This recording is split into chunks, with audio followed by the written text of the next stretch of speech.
جب نوکرانی کا باس ہی اس کی عزت کے پیچھے پڑ جائے تو کیا اللہ خاموش رہتا ہے؟ جو ہوا وہ سن کر دل کانپ جائے گا۔ یہ عام کہانی نہیں ہے۔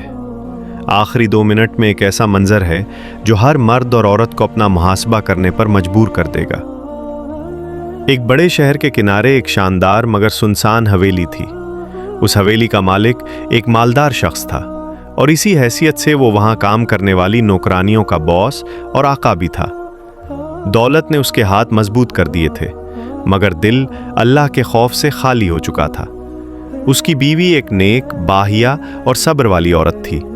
وہ شوہر کی دولت پر نہیں بلکہ اس کے اخلاق پر یقین رکھتی تھی، مگر وقت کے ساتھ اسے اندازہ ہو گیا تھا کہ اس کے شوہر کے دل میں نرمی کم ہوتی جا رہی ہے۔ اسی گھر میں ایک غریب نوکرانی کام کرتی تھی۔ وہ سادہ لباس، جھکی نظریں اور خاموش طبیعت والی لڑکی تھی۔ وہ اپنی ماں کی بیماری اور غربت کی وجہ سے اس نوکری پر مجبور تھی۔ مالک ہونے کے ناطے وہ اس کا باس تھا اور یہی طاقت آہستہ آہستہ اس کے اندر غلط سوچ کو جنم دینے لگی۔ پہلے یہ صرف گھورنا تھا، پھر بلا وجہ آواز دینا، اور پھر ایسی باتیں جو نوکرانی کے دل میں خوف پیدا کر دیتی۔ نوکرانی ہر بار سر جھکا کر خاموشی اختیار کرتی اور دل ہی دل میں اللہ سے مدد مانگتی۔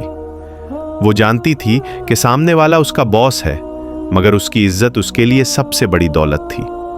مالک اپنی بیوی سے چھپ کر بار بار نوکرانی کے قریب آنے کی کوشش کرتا۔ وہ اپنی حیثیت اور طاقت کا غلط فائدہ اٹھانا چاہتا تھا۔ نوکرانی کئی راتیں روتے ہوئے گزارتی اور ہر سجدے میں یہی دعا کرتی، یا اللہ، تو ہی میرا محافظ ہے، میری عزت کی حفاظت فرما۔ ایک دن وہ وقت آ گیا جب مالک کی بیوی نے سب کچھ اپنی آنکھوں سے دیکھ لیا۔ اس نے شوہر کے رویے میں وہ گندگی محسوس کر لی جسے الفاظ میں بیان کرنا مشکل تھا۔ اس کا دل دکھا، مگر اس نے غصے کے بجائے حکمت کا راستہ اختیار کیا۔ اس نے شوہر کو تنہائی میں سمجھاتے ہوئے کہا، تم اس گھر کے مالک ہو، اس نوکرانی کے باس ہو، محافظ ہو، ظالم بننے کے لیے نہیں۔ کیا تم اللہ کے سامنے جواب دہی کو بھول گئے ہو؟ جس پر تم ظلم کر رہے ہو وہ کسی کی بیٹی ہے۔ یہ باتیں مالک کے دل پر بجلی بن کر گرے۔ پہلی بار اسے احساس ہوا کہ وہ اپنی طاقت کا غلط استعمال کر رہا ہے۔ اسی رات وہ بے چین رہا۔ نیند اس کی آنکھوں سے کوسوں دور تھی۔